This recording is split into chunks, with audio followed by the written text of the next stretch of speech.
And here also we will learn some more analysis today then, okay? Because I just don't want to do that specific thing. I want to do it in a way that will be useful for other things. Okay? So, Arnab, do you know what a metric space is? If you know.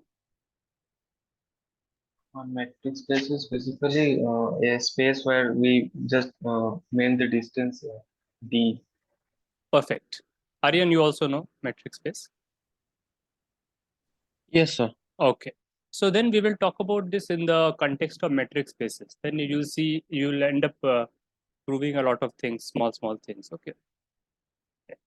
So yeah, let me talk about it like this: equivalence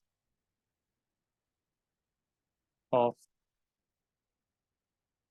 metric spaces.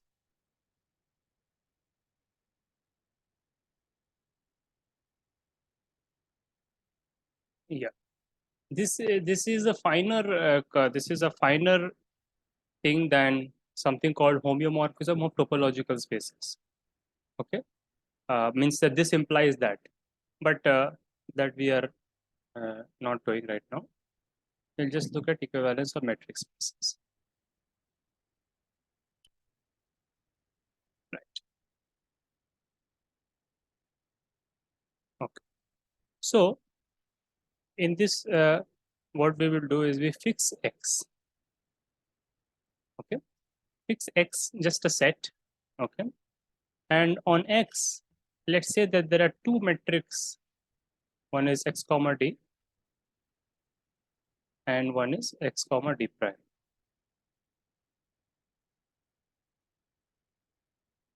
Okay. I can ask you people to give examples and you can give, but I am just saying some simple example.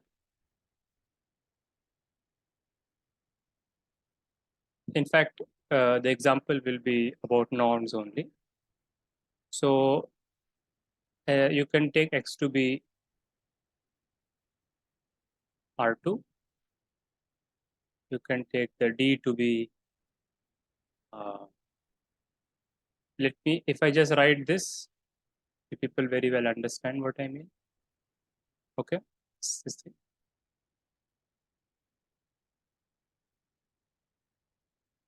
I'm taking d prime to be something maybe which is even more simpler. L1 norm. What is this? So d prime of x comma y. Yeah, this, so this would be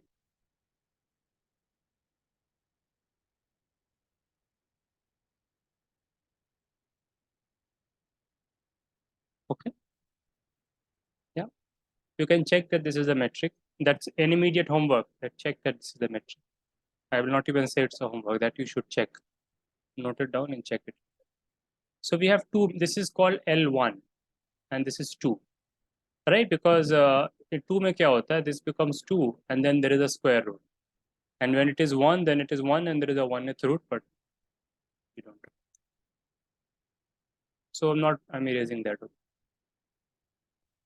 So this you can understand just by. So you can keep these two examples in mind. Sir, the one that you showed, isn't it isn't it called taxi cab metric? Yeah, maybe The L1. yes. Yeah, you can say it's called taxi cab. But yeah, these are all LP. Because something about this, no, yeah, the street layout of Manhattan. So I don't know, something about that. Where the shortest path the taxi takes is it resembles this Yes, metric. So I right, think right. that's how it got its name. Yeah, correct. And you can think why, why it's just the shortest distance. Basically, the circle with respect to this norm. So you can take this as a homework. If you look at d prime, then the circle with respect to d prime is a square,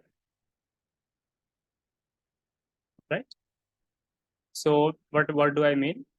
Well, if you look at this normal metric, then if you look at all the x such that this is equal to 1, this is your usual circle. Arnab, you agree? Yes, yes. This is a usual circle. But if you take it with respect to this, then what is the locus, which in the high school language, what is the locus of all points which satisfy this? Meaning that, like a mod x1 plus mod x2 is equal to 1. What is the locus of all points which satisfy this? It will be, I don't know, am I wrong? Is it this square or is it maybe the other diamond square? Just check it. I think it'll be tilted. It is this one? No, I think it'll be a tilted square, like a Right. diamond. Yes. That's what I was guessing. Yeah, it will be a diamond. And yeah, and there is a good reason to believe that the circles kind of contracts like the rubber band, right? It's circle and you remove it, band is there. So yeah, so you can check that with respect to that, it will be this. All these are very important visualizations. So you should check that. The circle will be this. That's trivial exercise. Anyways, we should come to the main matter. But all these are important. So these two are two metrics. So you see, the philosophy you can think of it is like this. Because if you understand the philosophy, then a lot of it you can build it yourself. You don't have to remember a lot. So what am I trying to say? Now, if you look at these two metric spaces, okay. So on one set you have two different metrics. Okay? But why do we put metrics in some sense? Right? Metrics help you to understand. Metrics will help you to understand like which sequences converge, right?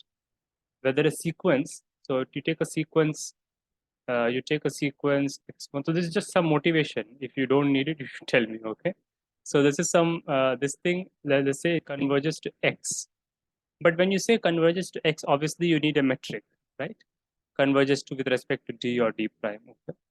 Now you have two different metrics, which means there are two different functions. The distance is different for the same 2 points. But if it happens that any sequence that converges with respect to the first metric also converges with respect to the second metric, then the metric spaces are not very different, right? Then it's fair to kind of say that they are kind of similar. You get my point, right? So they're numerically different, but if something converges with respect to the first one, also converges with respect to the second one, and vice versa, then in a way they are not very different. So yeah, that concept is there. So to achieve that, or it achieves slightly more, but to achieve that, we make this definition. And then it's better to see through after the definition, maybe. So definition is that we say that x comma d prime, x comma d prime is equivalent. So this is our notion of later on you may read some other notion of equivalence, then don't tell me this is wrong. It's just a definition, there's no wrong or right. But this is a standard one. We see that these two are equivalent if there exists some C1 and C2 greater than 0 such that, so you can sort of guess, right? So the distance may be different, but there should be a control. Okay. So for example, between 2 points, the distance of D, the D distance may be bigger than the D prime distance, but there should be a ratio. It shouldn't be like, or rather, this kind of says that that the distance of D prime cannot be too big. But anyways, first see the definition. Obviously, you compare it with that; it's similar. Okay. So then, sir, for convergence in the epsilon delta, we just take epsilon by C2 Yes, or yeah, something like that. yeah, yeah. Once All we've proven those, that it converges for correct, one correct, metric. correct. Yeah, yeah. All those things you can prove. Right. Okay. So, Arnab is the definition of fine. Yes, sir. This is a definition. It's very useful because I mean, at the end of the day, I mean, it's good to know, right, that most of the metrics you will see, right, either they will be equivalent, either they will be equivalent in that sense that something will converge to something, but you show that it may be more convenient to show it converges with something else. So you use that metric. But yeah, all those things. Yeah. For example, we already used this trick in the first question. Okay, now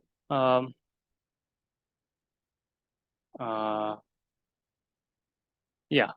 So now we can, of course, I can say that if you know topology, then say that show that the topology induced by D and D prime are equal. If Arnab, if you know the definition of topology, you can prove that, but I'm not asking that now. But what I am asking is the following, which is just homework. We won't talk about it now. Show um, that x comma d and x comma d prime have the same Cauchy sequences. Something is Cauchy with respect to one, then it is Cauchy with respect to the other. Cauchy sequence, you can, if you forget, you can look at the definition. Okay, and hence they have the same convergence sequences, right? Because if a sequence is convergent with respect to one, then convergence means Cauchy.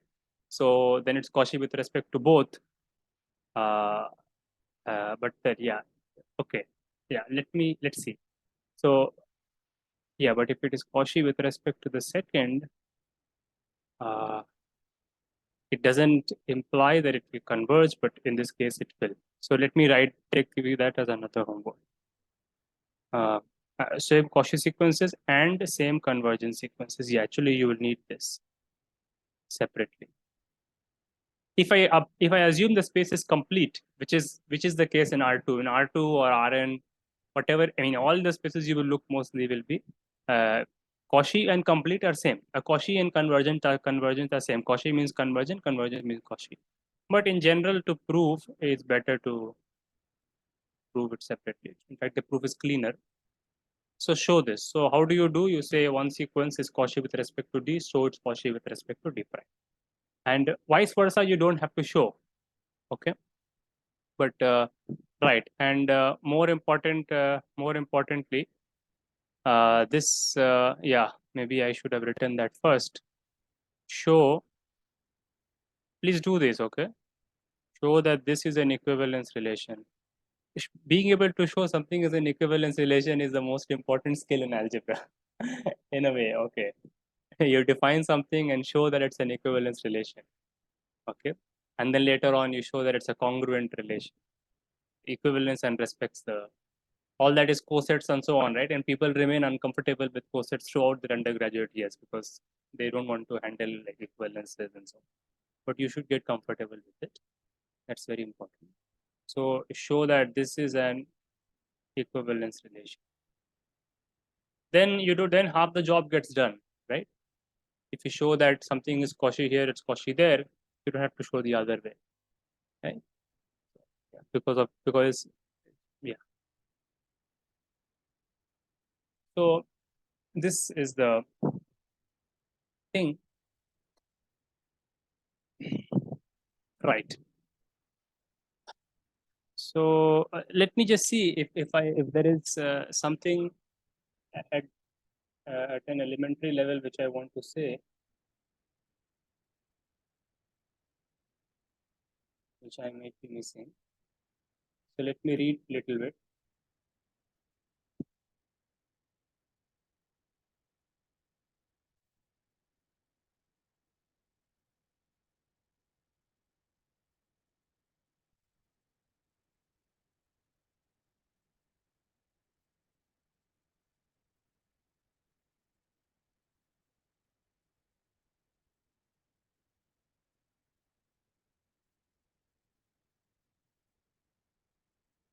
Yeah, all this we've already said. Yeah, so there are many things which can be said, means elementary things which can be said, but they all follow from these two, Cauchy and convergence. Okay, like one function is uniformly continuous with respect to one and continuous with respect to other, but all of them will follow from here if you know connection of continuity with respect to convergence and Cauchy sequences. Like that part of if you have done, then you don't need to worry more in this. But now we must specialize. So this is a very important concept. This goes on forward later on. Yeah, yeah, it's very interesting. Uh, Even I forget something. It's interesting. Obviously, when it comes, you can recall, but out of the blue, it's right. So in our case, what was x? Mn, right? Let's take Mn R. Yeah, if it's MNC, then we have to same change the norm. Our x was this, right? And then our should say, yeah, correct, no problem. So the uniform norm. Okay, what is the definition of uniform norm? So the supremum norm, the supremum of Right, the yeah, but is that called uniform norm? yes, sir, I think I was doing the homework sums that you gave, and I saw that some That is people they call it operator norm, I guess. But Aryan, what were you saying? Some people call it a uniform norm. So here, yes, sir, one second, I'll just Okay. on Yeah, Wikipedia. it could be, but uniform norm is usually for function spaces, means. But yeah, anyways, it doesn't matter, right? I understand, Yeah, so I was and yeah. it is in a way a uniform norm. Yeah, in a way it is, Yes, sir, but like you said, it's for functions. Yes, sir. functions. I mean, these things also are functions, and you are. But yeah, let's not talk about it. It is uh, something called I think, uh, compact open topology or something. But yeah, one can put it in that way, but let's not do it. So this thing, and then, but yeah, the operator norm is a standard term for this. So, but anyways, we will just, so there was one norm was this, and one norm was the usual norm. So we wanted to show, right? Right, but our job was simple. So this is basically D, or I do not remember which one was in the middle, but anyways, so this thing, as you know, it doesn't matter because it's an equivalence relation. So, right, I mean, if you have something like this, then you can also have something like this, right? The C will become 1 by C. But anyway, so if someone has done, then what are the numbers?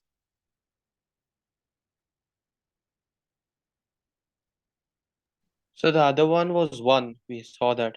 This is 1. Yes, we proved it the other day using Cauchy shorts. Correct. Arnab, this is fine. Yes, sir. This thing was 1. You can prove it. You should prove it again. I mean, both of you. If proving it again is not a waste of time. But yeah, the other one we need to figure out. So what is this?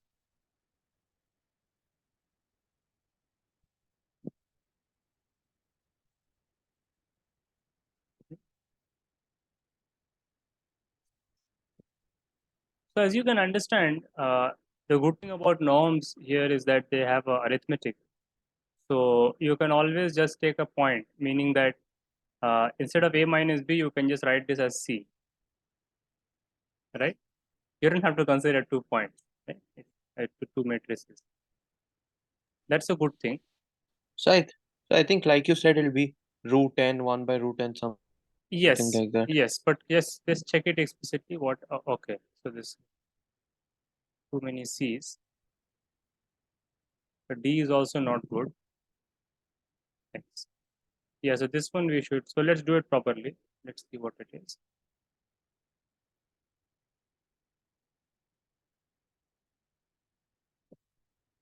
Um, right. So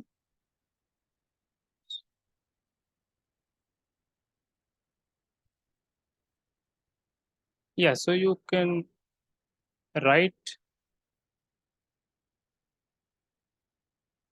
Yeah. So let's write it. So norm of this thing.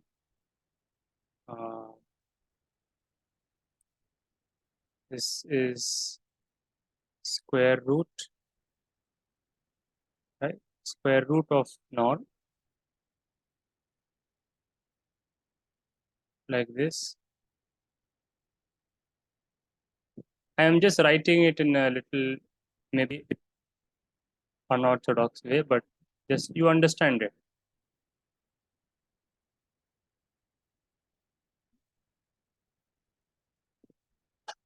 Rows, the rows, I'm writing the rows. Uh, maybe I should write the columns, right? Maybe, I mean, I'm just grouping the columns together. First column, this is the second column.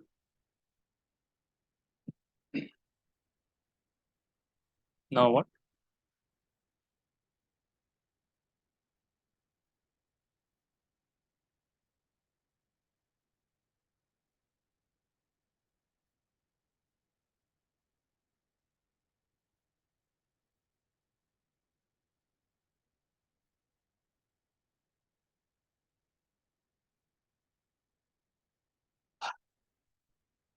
Huh?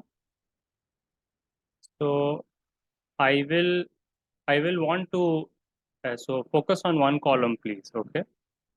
Take this thing that I'm writing and try to see if you can say something here, some n or something you can put, right?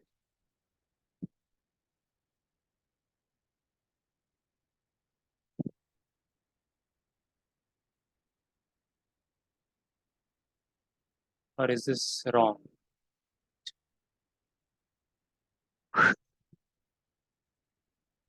Yeah,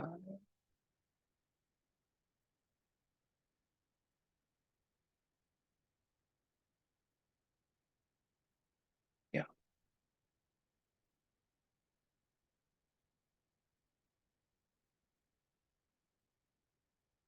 yeah. This is very bad, right? This is very bad. This will not work. Sorry.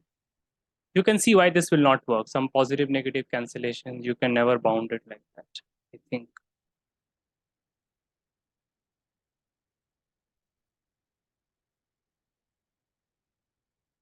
Hmm.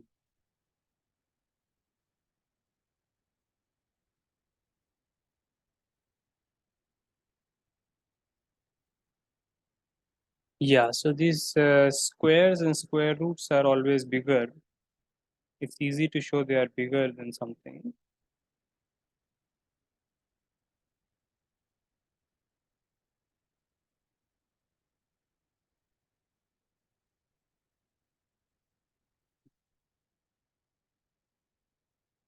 Hmm.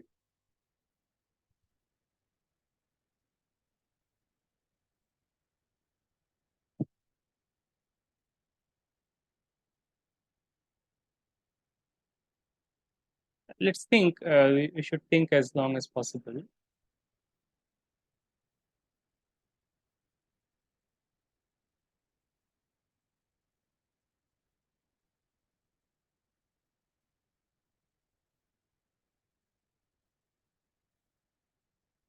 Hmm.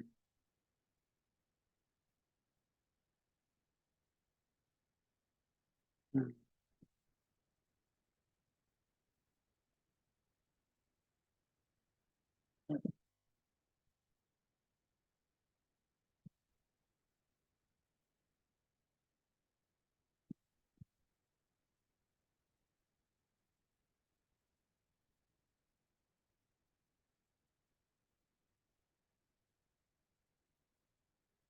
Yeah, we want to see specifically. That is the thing. Because I can show that a C exists, but we want to see.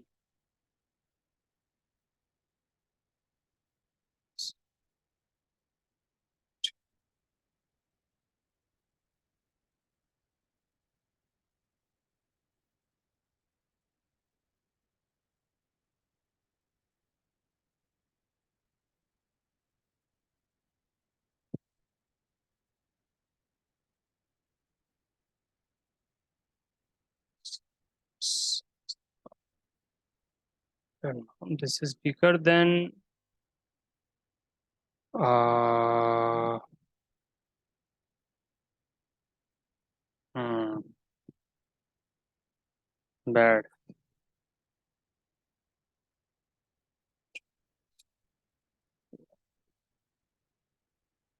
You want to square the columns.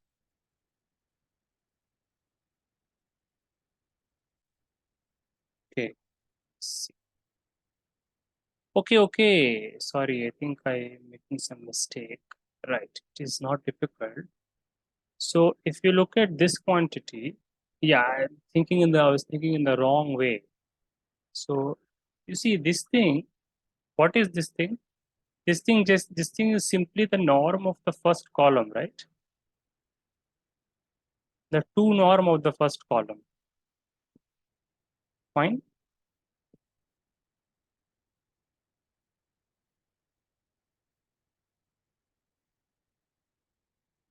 All right.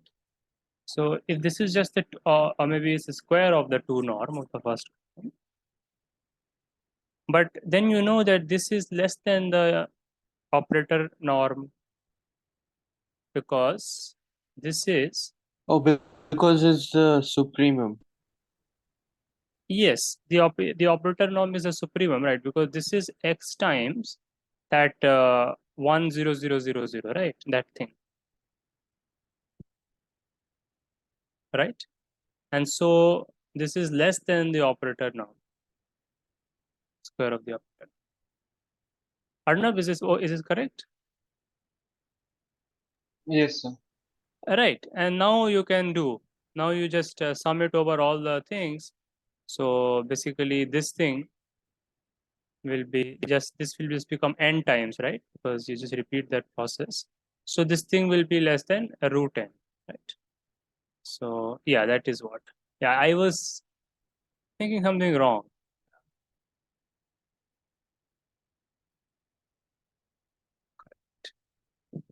Root n, and so the c will be 1 by root. Okay. Yeah. So we have proper bounds, right? But as you can see, right, these bounds are not useful for these things. Obviously, they can be useful for other things. They can be very useful for other optimization questions. Mostly not. I have not found them very. But yeah, these things can be useful in some strange ways. Spectral radius, other things. Okay. So we have finally shown this simple fact. This is a simple fact. I mean, just think. I mean, is this anything? Have I done anything? Nothing, right? It is just. I mean, I'm just grouping them so that these are the outputs of the operator norm. Right? That's what the operator norm does. It evaluates it as at the all the unit vectors, but we have the standard unit vectors. Evaluate at them, and whatever you get, that's what it's written. So just grouping it, just grouping and just writing. That is high school stuff. Okay. All this is nothing in that way, but yeah, just some maybe in new language. Okay, so let us stop here and take a break. And then when we come, we will proceed with the row thing. Okay, this thing is done. Row reduction portion. So let's meet after Yes. 5 minutes.